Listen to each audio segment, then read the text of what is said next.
신명기 19장 1절.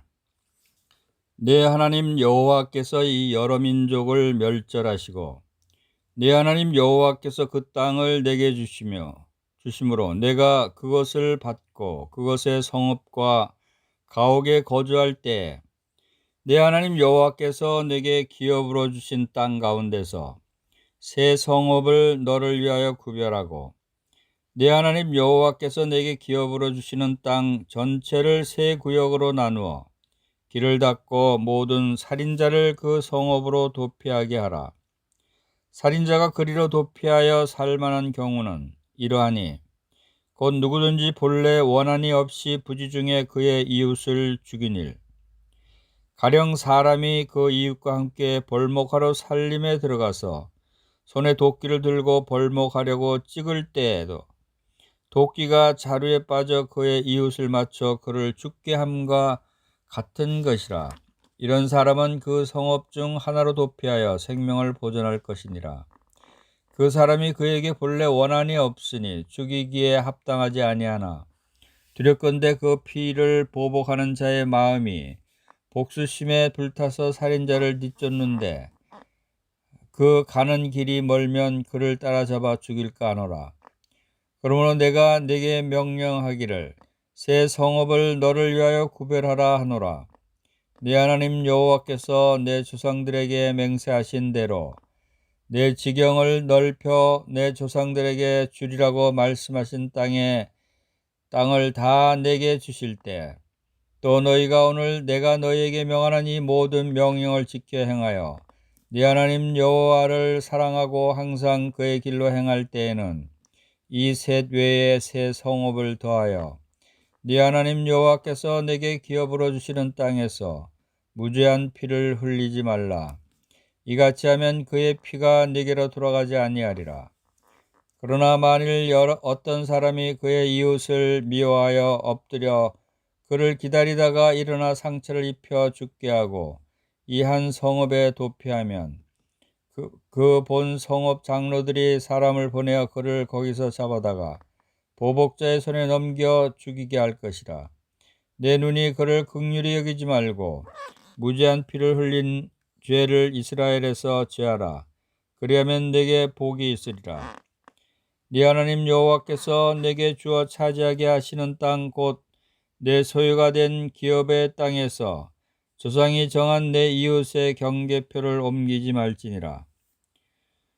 사람의 모든 악에 관하여 또한 모든 죄에 관하여는 한 증인으로만 정할 것이 아니요 두 증인의 입으로나 또는 세 증인의 입으로 그 사건을 확정할 것이며 만일 위정하는 자가 있어 어떤 사람이 악을 행하였다고 하면 그 논쟁하는 쌍방이 같이 하나님 앞에 나아가 그 당시의 제사장과 재판장 앞에 설 것이요 재판장은 자세히 조사하여 그 증인이 거짓 증거하여 그 형제를 거짓으로 모함한 것이 판명되면 그가 그의 형제에게 행하려고 꾀한 그대로 그에게 행하여 너희 중에서 악을 제하라.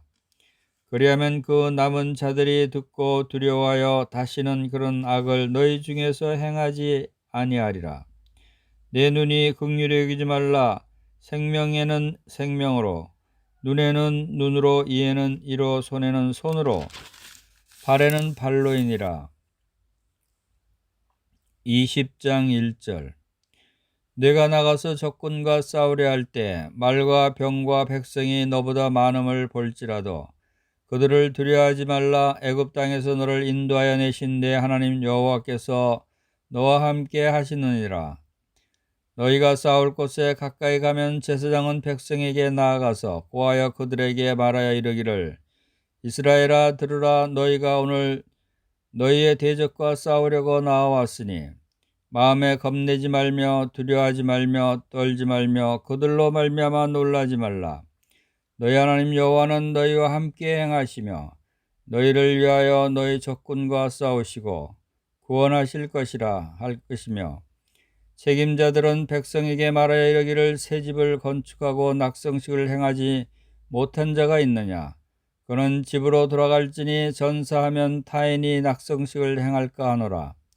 포도원을 만들고 그 과실을 먹지 못한 자가 있느냐? 그는 집으로 돌아갈지니 전사하면 타인이 그 과실을 먹을까 하노라.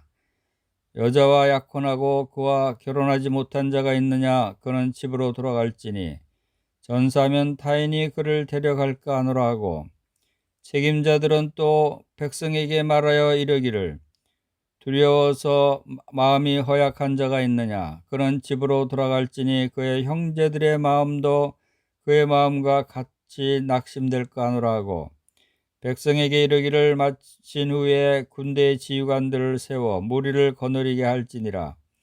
네가 어떤 성읍으로 나아가서 치료할 때에는 그 성읍에 먼저 화평을 선언하라. 그 성읍이 만일 화평하기로 화답하고 너를 향하여 성문을 열거든 그 모든 주민들에게 네게 조공을 바치고 너를 섬기게 할 것이요, 만일 너와 화평하기를 거부하고 너를 대적하여 싸우려 하거든 너는 그 성읍을 에워쌀 것이며, 내 하나님 여호와께서 그 성읍을 내 손에 넘기시거든 너는 칼날로 그 안에 남자를 다 쳐 죽이고, 오직 너는 여자들과 유아들과 가축들과 성읍 가운데 있는 모든 것을 너를 위하여 탈취물로 삼을 것이며, 너는 내 하나님 여호와께서 내게 주신 적군에게서 빼앗은 것을 먹을지니라.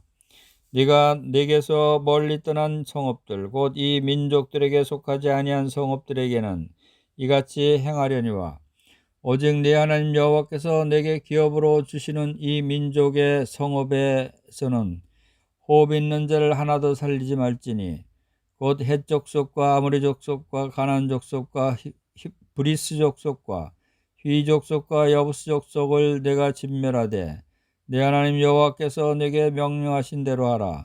이는 그들이 그 신들에게 행하는 모든 가증한 일을 너희에게 가르쳐 본받게 하여 너희가 너희의 하나님 여호와께 범죄하게 할까 함이니라. 너희가 어떤 성읍을 오랫동안 애워싸고 그 성읍을 쳐서 점령하려 할 때에도 도끼를 둘러 그곳의 나무를 찍어내지 말라. 이는 너희가 먹을 것이 될 것임이니 찍지 말라. 들의 수목이 사람이냐? 너희가 어찌 그것을 애워싸겠느냐? 다만 과목이 아닌 수목을 찍어내어 너희와 싸우는 그 성읍을 치는 기구를 만들어 그 성읍을 함락시킬 때까지 쓸지니라. 신명기 19장에서 20장 연구 부분입니다. 19장은 형사법에 관한 내용을 기록했습니다. 19장 1절에서 10절은 이 새 도피성은 요단 동편에는 이미 세워져 있었습니다. 거기서 모세는 백성들에게 다른 편의 새 성읍을 세우되 살인자가 피해 보수자를 피할 수 있는 곳에 세울 것을 상기시켰습니다. 이 주제에 관한 앞선 가르침 외에 백성들이 처음 약속된 영토를 전부 차지할 경우 3개의 도피성을 더 세워야 했습니다. 이 세 여분의 성읍에 대해서는 더 이상 언급이 없는데, 이는 이스라엘이 창세기 15장 18절에 약속된 모든 땅을 차지한 적이 없기 때문입니다. 요단 서편의 세 성읍은 가데스와 헤브론과 세겜이었습니다. 19장 11절에서 13절은 도피성은 고의적인 살인자에게는 안전을 제공해 주지 않았습니다. 그가 그 성 중 하나로 도피할지라도 장로들이 진실로 조사할 것이며, 그가 유죄임이 드러나면 그는 보수자에게 넘겨줄 것입니다. 19장 14절은 지계표란 어떤 이에 땅의 경계를 표하기 위해서 들판에 둔 돌을 가리켰습니다. 이 지계표는 자기 밭을 넓힐 양으로 밤중에 몰래 옮겨놓고 이웃에게 속일 수가 있었습니다. 법적인 문제, 즉 도피성과 거짓 증인 및 참 증인에 대한 문제를 다루는 문맥 한가운데 왜 이러한 지계표에 대한 구절이 들어가 있는지는 설명하기 어렵지만, 그러나 그것이 여기에 위치했다고 해서 그 가르침이 모호해지는 것은 아닙니다. 15절에서 21절은 법적인 문제에서 한 사람의 증인으로서는 충분하지 않았습니다. 거짓 증인은 제사장과 재판장에 의해 재판을 받고 그가 피고에게 고소한 그 죄의 형량을 선고받아야 했습니다. 눈에는 눈, 이에는 이. 이것의 원리는 서구 문화에서는 동해보복법으로 불립니다. 그것은 흔히 보복법으로 표현되고 있으나 사실은 아닙니다. 이 법은 무력 사용에 대한 허가증이 아니라 그것을 제한하는 것입니다. 문맥상으로 볼 때 그것은 거짓 증인에게 어떤 형벌이 가해질 수 있는지를 말하는 것입니다. 그 다음에 20장입니다. 20장은 전쟁에 관한 그 법이라고 할 수 있습니다. 20장 1절에서 8절. 20장은 하나님의 백성을 위한 전쟁 지침서라고 할 수 있습니다. 제사장들은 적군과 더불어 싸우는 백성을 격려할 책임이 있었습니다. 군사적인 봉사가 면제된 사람들은 이러했습니다. 첫째, 새 집을 막 지은 자. 둘째, 포도나무를 심고 그 과실을 취하지 못한 자. 셋째, 약혼만 채 결혼을 하지 못한 자. 넷째, 두려워하고 마음에 겁을 내는 자. 유대인 학자들은 전쟁에서 돌아온 이러한 자유는 그들이 스스로 원해서 치르는 전쟁의 경우에만 허락되었다는데 의견이 일치합니다.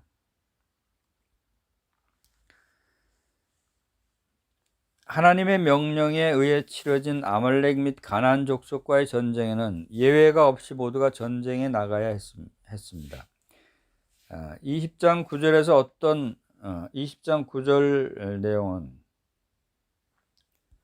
어떤 훌륭한 군대든지 조직과 계급이 있어야 하므로 백성의 유사들은 무리를 거느릴 군대 장관들을 임명했습니다. 20장 10절에서 20절은 다른 민족과는 달리 이스라엘은 여호와의 지시 아래 전쟁을 치를 때 몇몇 특징을 지녀야 했습니다. 그러한 특징들은 이스라엘이 사랑의 하나님의 다스림을 받는 거룩한 백성임을 드러내 주었습니다.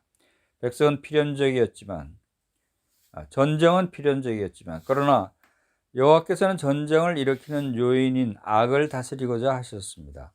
여기에 기록된 지침을 이해하려면 아수르인과 같은 다른 민족들의 잔인한 행습들을 살펴보면 족할 것입니다. 여기에는 전쟁을 어떻게 치러야 하는지에 대한 지침이 나와 있습니다. 다음 사항들을 주목해 보시기 바랍니다. 첫째, 가까운 성읍과 먼 성읍.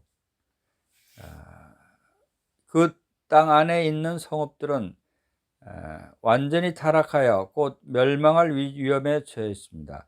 그 땅 밖에 있되 아브라함의 약속된 나머지 지역 안에 있는 성읍들은 일단 평화를 조건으로 접근해야 합니다. 만일 그들이 거절하면 남자들만 죽이고 여자와 아이들은 살려두어야 했습니다. 이 성읍들은 이스라엘 경계 안에 있는 성읍들처럼 이스라엘을 오염시킬 위험이 크지 않았습니다. 둘째, 과실을 맺는 나무와 맺지 못하는 나무. 여기서 말하고자 하는 원리는 이스라엘은 황폐케 하는 전쟁을 치러서는 안 된다는 것입니다. 그 땅을 완전히 폐허로 만드는 것이 아니라 쓸만한 것들을 보존해 두어야 했습니다.